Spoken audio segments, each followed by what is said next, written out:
Welcome class, welcome to the next topic comparing the three sectors, that is primary, secondary and tertiary. So let us start. The various production activities in the primary, secondary and the tertiary sectors have produced a very large number of goods and services. तो इन तीनों sectors मिला के बहुत बड़ी संख्या में goods and services को produce करते हैं. Yesterday we have already studied in last topic that primary sector and secondary sector produce goods, whereas the tertiary sector produces service. Also the three sectors have a large number of people working in them to produce these goods and services. तो जितना भी तरीके का employment है basically वो इन तीन sectors में है जो बड़ी संख्या में गुड्स एंड सर्विसेज को प्रोड्यूस करते हैं. The next step therefore is to, अब हम लोग जो पढ़ रहे हैं उसके आगे नेक्स्ट स्टेप क्या होगा कि हम देखेंगे how much goods and services are produced and how many people work in each sector. तो कितना गुड्स एंड सर्विसेज प्रोड्यूस किया जाता है और कितने लोग कौन से सेक्टर में वर्क करते हैं. हर कंट्री के लिए ये अलग होता है. किसी कंट्री में गुड्स ज़्यादा प्रोड्यूस होता है, किसी कंट्री में सर्विस ज़्यादा प्रोड्यूस होता है. तो हम लोग यहाँ पे यही स्टडी करेंगे, थोड़ा एनालिसिस करेंगे. In an economy, there could be one or more sectors which are dominant in terms and total production and employment, while the other sectors are relatively small. तो किसी भी कंट्री की इकोनॉमी में इन तीनों sectors में से क्या पता कुछ सेक्टर्स का रोल बहुत ज़्यादा हो, कुछ सेक्टर्स का रोल बहुत कम हो, है ना. कोई सेक्टर रिलेटिवली बहुत छोटा हो सकता है और कोई सेक्टर क्या पता पूरी इकोनॉमी को डोमिनेट करते हो या प्रभावित करते हो. तो let us start.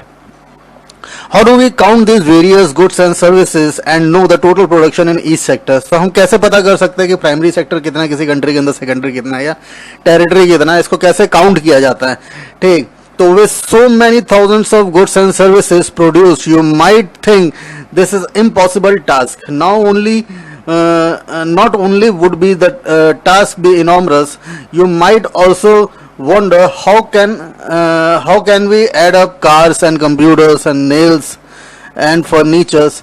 It won't make sense, है ना. तो हम लोग बेसिकली बोलना आसान है कि प्राइमरी सेक्टर को काउंट कर लो, सेकेंडरी को, टेरिटरी को, बट क्या प्रैक्टिकली लगता है कि ये काउंट हो सकता है. तो हमारे एक मतलब ह्यूमन बीइंग जो लेमैन है उसको, आम आदमी है, उसको समझना बड़ा मुश्किल है कि कैसे इस कंट्री के अंदर सारे कार्स को काउंट किया जा सकता है, कंप्यूटर्स को काउंट किया जा सकता है, नेल्स मतलब कील, जो छोटी सी कील बन रही है वो भी प्रोडक्शन सेक्टर्स में ही आती है, फर्नीचर हो गया. तो इट वोंट मेक सेंस. तो ये किसी भी तरीके से हमारे लिए सेंसफुल नहीं है. तो हम लोग कैसे इसको काउंट करते हैं. You are right in thinking so. अगर आप ऐसा सोचते हैं कि एक एक चीज़ को कैसे काउंट किया जा सकता है तो कह रहा है कि आप सही है.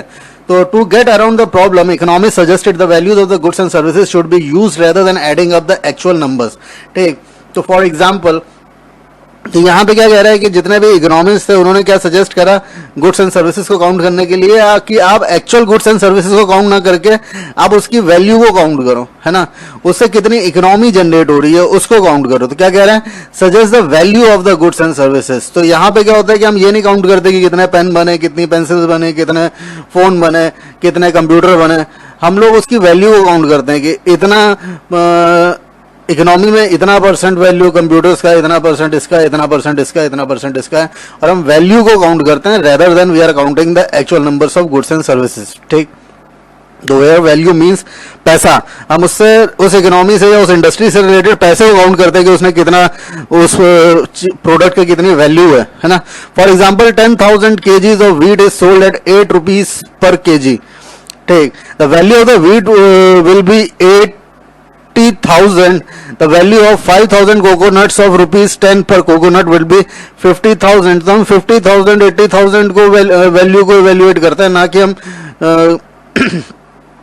केजीज को कर रहे हैं या हम वहाँ पे कोकोनट्स को कर रहे हैं. Similarly the value of the goods and service in the three sectors are calculated and then add up.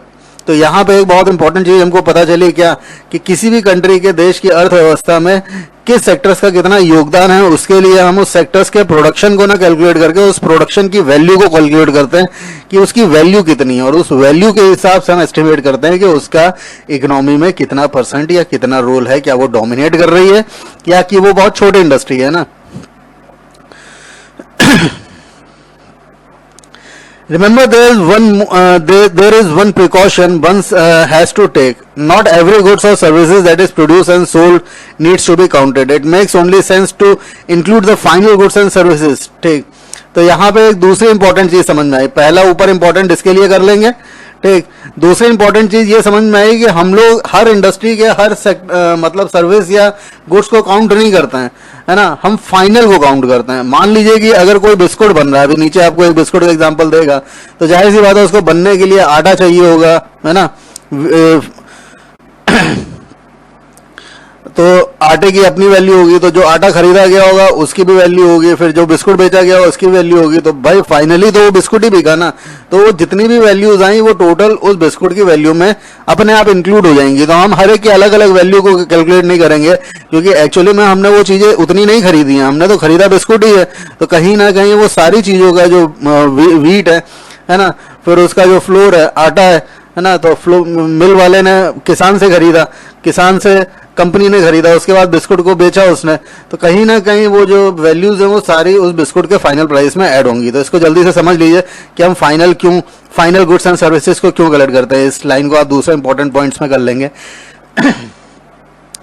Take an instance of farmer who sells a wheat to the flour mill as rupees 8 per KG. तो एक farmer जो है 8 रुपए पर KG के हिसाब से एक फ्लोर मिल को, मतलब आटे के मिल को व्हीट दे रहा है। The mill grinds the wheats and sells flour to the biscuit company.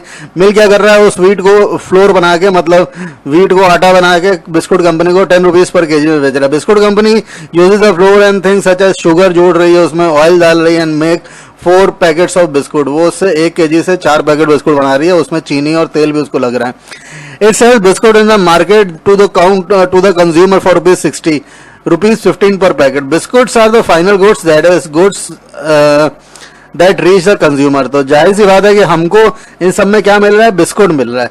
तो जो बिस्कुट का प्राइस है ₹60, जो कि उसी 1 केजी से बना, जो फार्मर ने 8 रुपीज़ पर केजी दिया था, तो वो 8 रुपीज़ और वो 10 रुपीज़ और वो शुगर का प्राइस और वो ऑयल का प्राइस, हम ये सारे प्राइसेस अलग अलग नहीं जोड़ के हम जो 60 रुपीज़ फाइनल प्राइस है गुड्स का, हम उसको जोड़ते हैं। यही वो बताने की कोशिश कर रहे थे, क्योंकि उसमें वो सारे प्राइस इंक्लूडेड होते हैं। तो जो ये इसने लिखा फाइनल गुड्स एंड सर्विसेज, तो फाइनल गुड्स एंड सर्विसेज का मतलब यही है। तो आई होप आपको समझ में आया होगा कि फाइनल गुड्स एंड सर्विसेज को क्यों काउंट किया जाता है, क्योंकि उसमें सबके प्राइस इंक्लूड होते हैं। तो why are only final goods and services counted, है ना। In this contrast to final goods and services such as wheat and the wheat flour in an example are intermediate goods. तो उस दिन हम लोग इंटरमीडिएट इंडस्ट्रीज की बात कर रहे थे, जो किसी ने बताया भी था। तो ये जो जितने भी है, चाहे वो व्हीट है चाहे वो फ्लोर है, ये कौन सी इंडस्ट्रीज हैं बिस्कुट के लिए? इंटरमीडिएट इंडस्ट्री है, क्योंकि फाइनल गुड जो बिस्कुट है वो किस में बन रहा है, वो आपका मेन इंडस्ट्री में बन रहा है, और ये जितने भी चीजें हैं वो इंटरमीडिएट इंडस्ट्री में बन के बिस्कुट इंडस्ट्री तक जा रही हैं। ठीक, intermediate goods are used in producing final goods and services. The value of the final goods already includes the value of all the intermediate goods that are used in making the final good. तो जो भी final good है उसमें जितनी भी intermediate goods हैं उसकी value already add होती है। जैसे आटा था, ऑयल था, शुगर था, ये इंटरमीडिएट इंडस्ट्रीज के गुड्स हैं, और इनकी गुड्स की वैल्यू जो है फाइनल गुड्स के में ऐड अप होती है। ठीक, already includes the final floor of ₹10. ठीक, similarly the value of the other intermediate goods would have been included, जिसमें शुगर था, ऑयल था। To count the values of the flour and the wheat separate is therefore not correct. तो अगर हम हर एक की value 8 rupees पर KG, उसने गेहूं बेचा, फिर उसने 10 रुपए आटे के मिल ने आटा बेचा, फिर शुगर वाले ने बेचा, फिर ऑयल वाले ने बेचा, और फिर बिस्कुट बना। अगर हम चारों के अलग अलग वैल्यू को कैलकुलेट करेंगे तो इनडायरेक्टली भाई उसकी वैल्यू उतनी आ तो नहीं रही है ना भाई। बिस्कुट तो जिसने पैसा दिया उसने बिस्कुट का दिया है ना। तो बिस्कुट के पैसों में सबका पैसा इंक्लूडेड था, तो वो एक तरीके से इनकरेक्ट हो जाएगा, नॉट करेक्ट हो जाएगा, सबकी वैल्यू को अलग अलग लेना। Because when we would be counting the value of the same thing the number of the times first as wheat then as flour and the final good as biscuit. तो जब हम लोग सबकी वैल्यू अलग अलग काउंट कर रहे होंगे, the value of the final goods and services produce in each sectors during the particular year provides the total production and the sectors for the year. इसका मतलब हुआ कि the value of the final goods and service produce in each sector during the particular year provides the total production of the sectors for that year. तो GDP का मतलब क्या होता है, लिखेंगे व्हाट इज जीडीपी। तो जीडीपी होता है ग्रॉस डोमेस्टिक प्रोडक्शन। ग्रॉस मतलब टोटल, डोमेस्टिक मतलब विद इन नेशन प्रोडक्शन। तो इस कंट्री के with in nation total production जो एक साल के अंदर हो रहा है उसको जीडीपी में काउंट करता है। वो क्या होता है, वो सारे final goods and services, final क्यों लिया जाता है ऊपर बता दिया। जो भी फाइनल गुड्स एंड सर्विसेज है उसका पूरे साल में उसने कितना प्रोड्यूस किया है ना, उसको कैलकुलेट किया जाता है। तो द वैल्यू उसकी कैलकुलेट की जाती है फाइनल गुड्स एंड सर्विसेज की, जो हर साल प्रोड्यूस की जा रही है, एंड पर्टिकुलरली है provide the total production of sectors for that year. तो उस साल में हर सेक्टर्स ने कितना प्रोड्यूस किया है वो जीडीपी के थ्रू निकाला जाता है, ग्रॉस डोमेस्टिक प्रोडक्शन के थ्रू निकाला था। जीडीपी में आपका सर्विस भी इंक्लूडेड होती है, सर्विस भी एक तरीके से पूरे साल में उस सर्विसेज की वैल्यूज भी कैलकुलेट होती हैं, इसीलिए ये फाइनल गुड्स एंड सर्विसेज को लिया जाता है। ठीक, तो and the sum of the production in the three sectors gives what is called GDP. तो जो भी तीनों का ऐड है उसको जीडीपी कहा जाता है। तो जीडीपी में आपका प्राइमरी सेकेंडरी टेरिटरी तीनों ऐड होता है। In this value of all the final goods and services produce with in the country, है ना, डोमेस्टिक मतलब with in the country during the particular year. तो जीडीपी हर साल का होता है, तो एक साल के अंदर कितना तीनों सेक्टर्स ने दिया वो इसमें एड ऑन होता है। GDP shows how big the economy is. GDP दिखाता है कि टोटल इकोनॉमी कितनी बड़ी है किसी कंट्री के अंदर। जितना ज्यादा ये तीनों सेक्टर्स ग्रो करेंगे उतनी ज्यादा जीडीपी ग्रो करेगी। In India the mammoth task of measuring, mammoth मतलब हाथी के बराबर बहुत बड़ा टास्क है इसको कैलकुलेट करना, ठीक। तो in India the mammoth task of the measuring GDP is undertaken by the central government ministry. तो इंडिया के अंदर जीडीपी जो है वो केंद्र सरकार कैलकुलेट करती है या केंद्र सरकार के अंडर में आता है। This ministry with the help of various government departments for all the Indian states and union territories collects information relating to the total volume of goods and services and their prices and then estimated the GDP. तो केंद्र सरकार का अलग अलग विभिन्न जितने भी उसके डिपार्टमेंट्स हैं, सरकारी विभाग हैं, है ना, उनके साथ मिलके जितने भी भारत के अंदर स्टेट्स हैं और यूनियन टेरिटरीज हैं उन सब से इंफॉर्मेशन या डाटा कलेक्ट करती है कि total volume of goods and services कितना प्रोड्यूस हो रहा है हर स्टेट से, यूटी में, यूनियन टेरिटरी में, और उसको जोड़ के उसका जो फाइनल प्राइस है उनको जोड़ के गुड्स एंड सर्विसेज का फिर एस्टिमेट करती है कि टोटल जीडीपी कितनी है इस कंट्री की। तो कहीं ना कहीं जीडीपी ग्रॉस डोमेस्टिक प्रोडक्शन में आता है और इसमें समझ लीजिए आपकी गुड्स एंड सर्विसेज का वैल्यूज आती है, फाइनल वैल्यूज आती हैं। हम लोग फाइनल वैल्यूज लेते हैं, क्यों लेते हैं? क्योंकि उसमें इंटरमीडिएट वैल्यूज ऐड ऑन होती हैं। तो सीधी सी बात है, एक ही वैल्यू को बार बार काउंट करके कोई फायदा नहीं है। बिस्कुट का एग्जांपल से बिल्कुल समझ में आ जाएगा क्लियरली कि क्यों final goods and services, final values of goods and services लिया जाता है ना। तो ठीक है क्लास, यहाँ पे जीडीपी एक नया टॉपिक आया है जिसकी डेफिनेशन ऊपर दी है, नीचे समझाया है। इंडिया के अंदर ये काम सेंट्रल गवर्नमेंट के अंडर में आता है जो अलग अलग वेरियस डिपार्टमेंट्स के साथ मिलकर करती है, और पूरे इंडिया के जितने भी यूनियन टेरिटरीज और इंडियन स्टेट्स हैं वहाँ से डाटा इन्फॉर्मेशन कलेक्ट करती है कि total volumes of goods and services कितना है और उनके प्राइसेस को एस्टिमेट करते हुए टोटल जीडीपी निकालती है। तो चलिए, thank you class. Next topic है आपका historical changes in each sectors. इसको हम लोग नेक्स्ट टॉपिक में कवर करेंगे। चलिए, थैंक यू।